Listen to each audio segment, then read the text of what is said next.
ډاکټر صاحب امپورټنت تاسو په ذهن کې څه ته وایي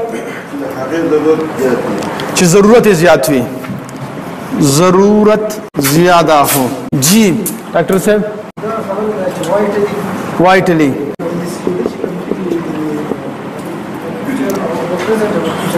مس کېدلې په فیوچر په پریزنت باندې اثر غوځن وائٹلی جی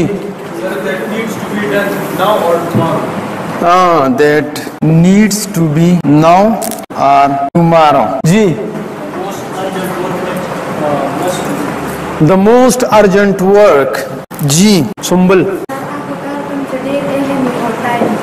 ډېر اهم او چې ټایم غواړي ډېر اهم او چې ټایم غواړي جی آصف علي هغه کار چې د ګول اچیو کول غواړي ګول یعنی ګول achievement typically ها ٹھیک شو جی سات جی work which concern with your vision and have some value about your vision good concerned with your vision and have value جی داس کار چې هغه لکه پوره نشي هغه کې نقصان یعنی ضرورت چې پوره نشي نو ضرر رسیږي نقصان دا کې ګډ تاسو ټول چې په یو ارګنایزیشن کې امپلای یې فار ایگزامپل تاسو ټول تاسو ډیفینیشنز دي کنه سو کنفیوژن پکې تاسو تخکاری جی نه ښکاری تاسو خبره ده نور خبر یو شان ترا تقریبا جی ډیفرنٹ تا کنه جی جی ډیفرنٹ جی سیم د جی جی سیم د جی معمولی شان ډیفرنٹ جی ډیفرنس پکې ده د معمولی پر به اصل غونډه دا وکړه کنه بلکې دې سره بل ریلیونټ نو بیا بل دا وشو چې په موټر وای باندې سبازه او د خواش بخشالي انټرچینج نو کوم معمولی شانته ټرن نه کوم اصل کې سیده معمولی شانته لاړ شي نو فرق به پروزي څه فرق به پروزي خپل ډیسټینیشن مې کوم معمولی شانته په ډیفرنس یو ما کرنل شیرخان انټرچینج ته ورسي دغه معمولی ډیفرنس کله کله ډیر غټ ګیپ پیدا کی ټیک شو جی لکه ډسکشن کو چې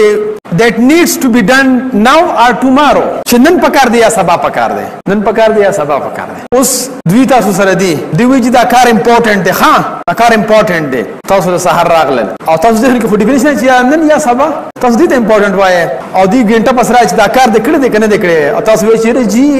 نه مې کړه سبا به حکم ته چې دا امپورټنت کار دی دی ولته تاسو ته ما وی چې دا امپورټنت دی او کنه جی امپورټنت دی کنه ما چې لګ ریلیکس او صبح چې مې وته کوم او نن مې کوم یا سبا کوم امپورټنت دی سو جګړه خو باندې کیږي ها جی کیږي وکنه اټ مینز دیٹ چې دا سیم نه دی یو ورکشاپ کې امین الدین صاحب زمونږ ټیچر دی هغه وی خزو خاون ناس چې کلم دا امپورټنت دا ډیفینیشن دا خبره وکړي نو وی دا مکه خبرې دی ګورای چې دا انټرنیشنل نیم دغه شانته وي very useful not replaceable cannot be deleted very او ضروري مختلف هم دغه ډیفینیشن څنګه چې موږ په پښتو اردو انګلیش کې وي ټیک شو جی وی خزو خانه الناس او خپل مسکاسي ګونګوسی وکړه چې ستاسو ډیفینیشن خو بل شي زماده خو بل شي انت دی یو کنه هو خسته ډیفینیشن نه کوم زماده وی نه کنه و یو بل سره جګړه شروع کړي چې بریک کې شو او هغه خزه پرس مرس واچو بس روانه شو هغه هاوند ما راځي چې ما ته ډیره زیاته فائدہ دی ورکشاپ کو شو ما ته سلا خو له ورکشاپ شروع شو څنګه دا موږ اوس شروع شو دا کنه چې څه فائدہ شو ویره جی زما د امپورټنت ډیفینیشن بولو زما د خزه بولو زمونږ د 14 کاله د وادو شو زمونږ خو ټول عمر د 14 کاله جګړه په دغه باندې وځي یو سیستم امپورټنت هغه بل سیستم امپورټنت وای دا خو نن ما ته پته لګي چې زما د په ډیفینیشن کې فرق کوم ما ته مخکې پته چې زه ته سه امپورټنت وایم هغه ته هغه نه وای نو ما هغه کنوینس کړو یا هغه کنوینس کړو نو موږ په یو ټریک باندې و لا 14 کاله موږ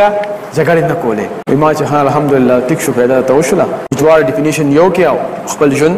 صحیح طریقې سره روان کې د خدای د پاره پښتنو سانونو پیژنئ ستاسو د پاره خو بزان له پیغمبر نه راځي